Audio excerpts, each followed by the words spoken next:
How goes it, guys? DadBodOperator back again, and a helicopter has just dropped you off. Your mission? To single-handedly and covertly rescue a Oil Barin's daughter from the clutches of an evil terrorist and his 20 goons in the Sahara Desert. You got 5 magazines and big old brass cojones. But which one you grabbing? Today's contestants, the Arsenal SAM 7R and the FN SCAR 17S. I'm going to do a quick top-to-bottom breakdown of each of these two rifles, and at the end, in the comments below, put your choice for which one you would grab if you were dumb enough to go up against 21 goons in the desert by yourself. What the hell are you thinking? I mean, it must be a lot of money, but damn, like call a friend or something. You got 2 guns, call somebody. Let's do it. Kind of dumbass going out in the desert by themselves. All right, I've taken it too far. Arsenal SAM 7R, chambered in 7.62 by 39. Top of the line Bulgarian AK-47 here. Well, AK-47-like firearm. 16.3 inch cold hammer forged chrome lined barrel.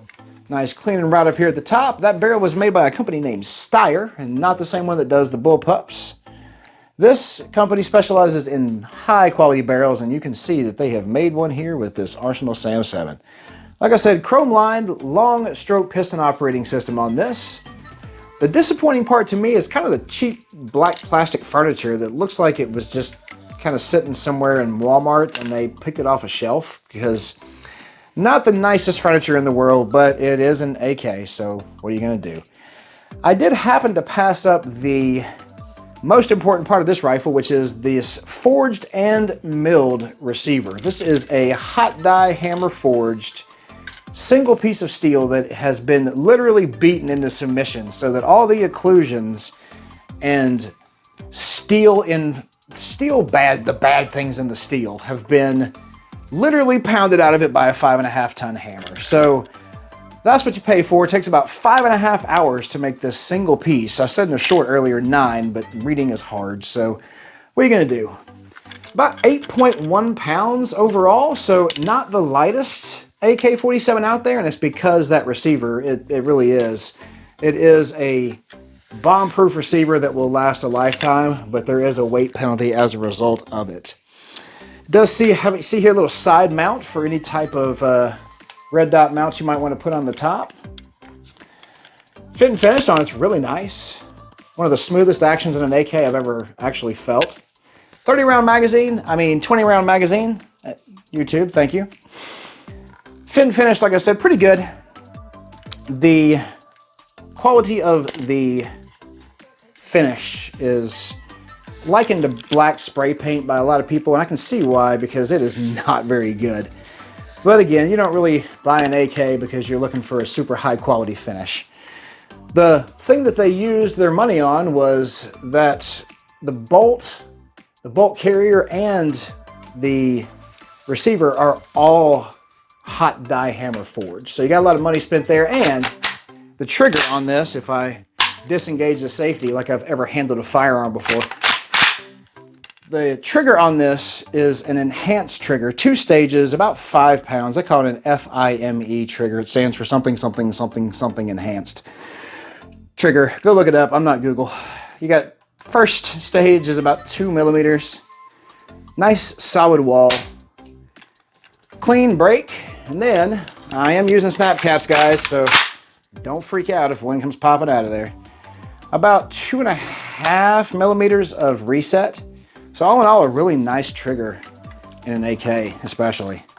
And honestly, like if you're going into the desert for a desert mission and you don't have an AK, then why are you in the desert? I mean, it's what these things were made for. So if I were picking, I'm probably going to go with this one before I even go to the SCAR. But let's move on anyway, just because I've been surprised by you crazy bastards before. So let's see what you have to say. On to the SCAR. Up next, the SCAR 17S. I've been wanting one of these for a long time, guys. I am so excited to have one of these in the collection now.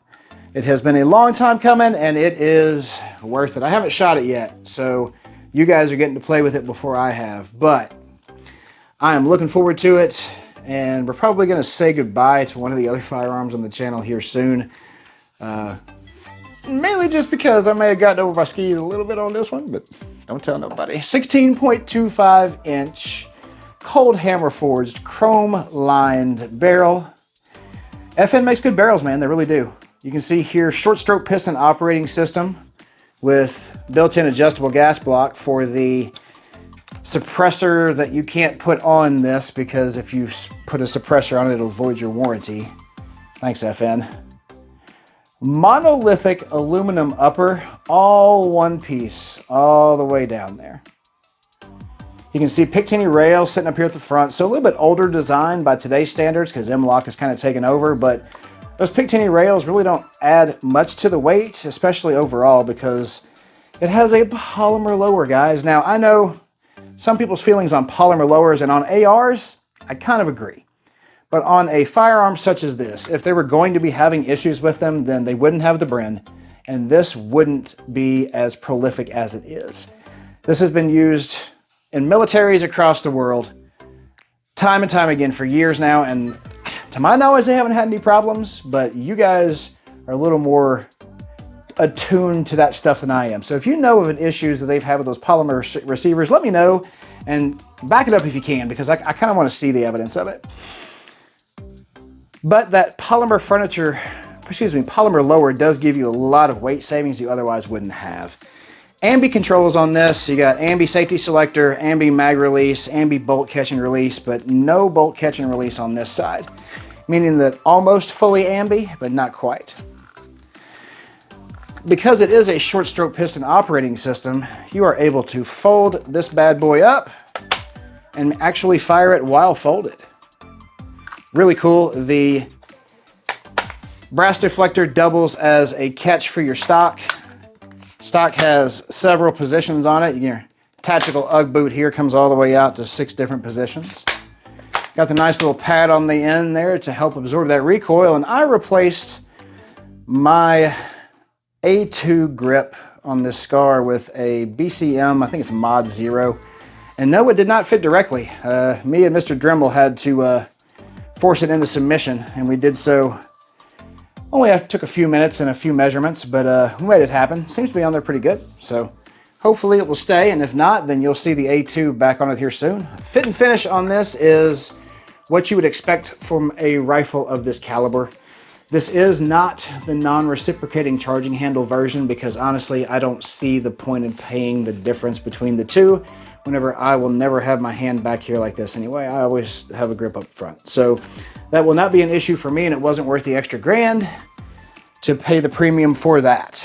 But how would this run in the desert? I am genuinely curious.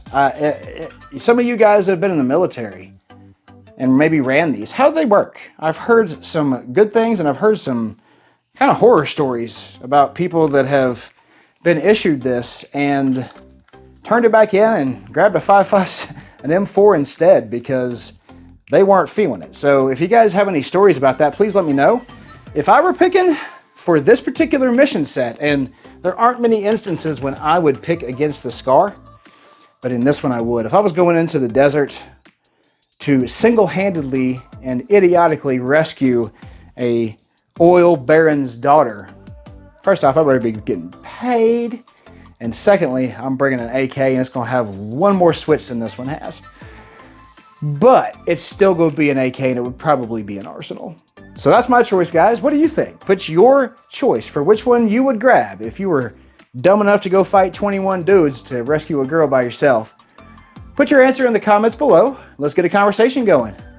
To all of my long-term viewers, I say this at the end of every video, genuinely from the bottom of my heart, thank you. I know a lot of you have been here from the beginning.